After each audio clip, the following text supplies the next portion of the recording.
오늘 우리에게 주시는 하나님의 말씀을 보니까 제자들을 부르시는 예수님의 모습을 볼 수 있습니다. 근데 그 제자들의 가장 큰 특징은 주님이 주셨던 그 말씀에 즉시로 순종했다라고 하는 뜻이 담겨져 있는 거죠.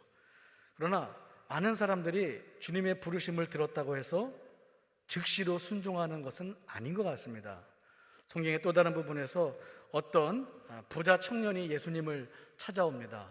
어떻게 하면 영생에 이를 수 있겠습니까? 나는 지금까지 하나님께서 주신 모든 율법을 다 지켰는데 거기에 영생은 어떻게 해야 더 얻을 수 있습니까? 자신 있게 이야기를 하지만 주님께서 네가 갖고 있는 모든 재물을 다 버리고 나를 따르라 라고 했을 때 그는 근심하며 돌아갔더라.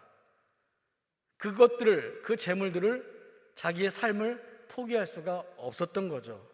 그래서 결국 그 청년은 어떻게 됐습니까? 물론 성경에 나와 있지는 않습니다만 주님의 제자가 되지 못했던 것은 확실한 것 같습니다. 그런데 오늘 말씀에 나오는 베드로와 안드레, 야고보와 요한과 같은 이 제자들은 주님이 나를 따르라고 했을 때 그물을 던지고 그물을 깁고 있던 모든 행동들을 다 뒤로 하고 즉시로 주님을 따랐던 모습을 볼 수 있게 되는 것입니다. 주님이 원하시는 것은 바로 그것입니다.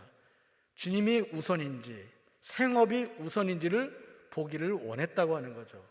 우리가 주님을 따르기 위해서는 이 우선순위가 정확해야 되는 것입니다. 일상생활을 함에 있어서도 우선순위가 정확하지 않으면 문제가 해결되지 않는 경우가 너무나도 많게 되는 것입니다.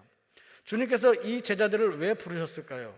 하나님의 나라로 초청하기 위해서 그곳에 쓰임받는 도구로서 사용하시려고 제자들을 부르게 되시는 것입니다.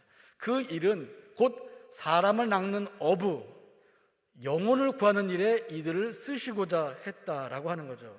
그런데 가장 사람 낚는 어부가 되기 위한 자격은 하나님의 권위를 순종하고 그 말씀에 즉각적으로 순종하는 것, 이것이 1차 시험인 것입니다. 근데 많은 사람들이 이 시험을 넘어가지 못하는 것 같아요. 여기에 넘어지게 됩니다. 망설이게 됩니다. 왜? 그러면 내 다음 삶은, 내일은 어떻게 되는 거지? 우리의 가족은, 내 삶은 여기 때문에 망설일 수밖에 없게 되는 것입니다.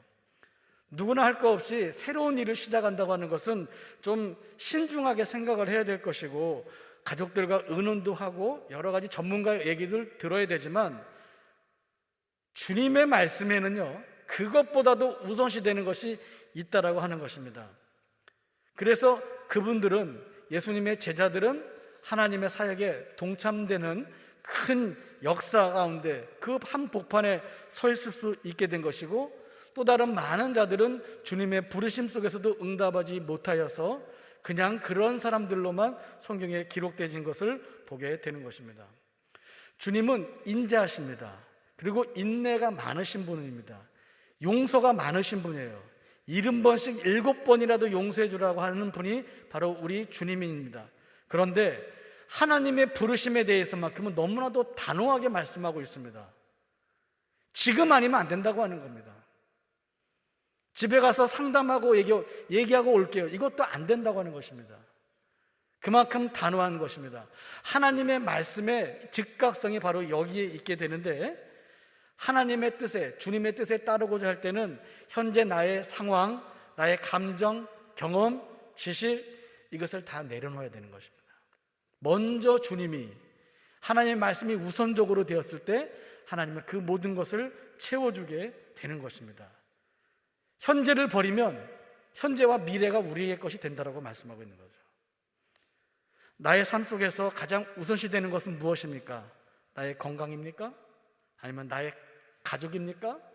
내가 하고 있는 그 직업입니까? 주님이 원하시는 것은 물론 그런 것들이 충만케 잘 되는 것을 바라고 있습니다. 하지만 그런 것들보다도 먼저가 되는 것이 바로 우리 하나님입니다.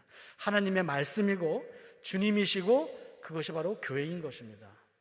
그것이 우선이 되고 그 다음에 두 번째로 내 건강도 챙기고 내 자녀도 챙기고 내 하는 사업도 챙기고 모든 것을 챙길 수 있게 하나님께서는 우리를 도와주신다고 말씀하고 있습니다. 망설이지 마십시오. 주 앞에 나아갈 때 망설임이 없어야 됩니다. 그럴 때 하나님은 큰 은혜를 더하여 주실 것입니다.